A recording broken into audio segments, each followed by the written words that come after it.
Healing through hypnosis, Disney edition. Let's take a quick look at Simba and how his past was holding him back from stepping into his full power sooner. But before we get into that, hi, my name is Kara and I use hypnosis to help women break free from their limits, reconnect to their true power, and become the creators of their own reality. We all know that this poor cub went through a lot of trauma at a really young age and didn't have any tools or support around him to handle it.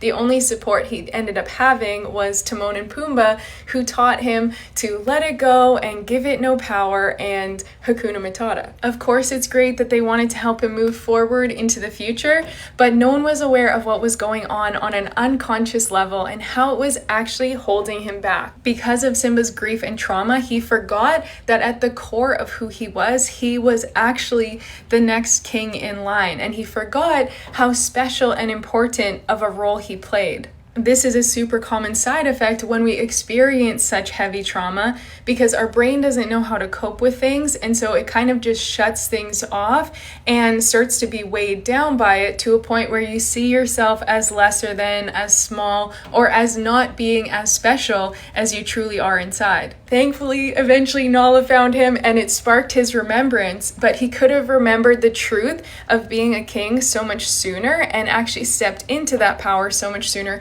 if he had a tool like quantum healing hypnosis. Through hypnosis, we could have done something like a timeline repair to go back to the memories of trauma and those moments of impact that caused him to see himself as a victim or as a way that was associated with his pain and kept him looping in those patterns of either avoidance or dismissal or shame and guilt over how he saw himself.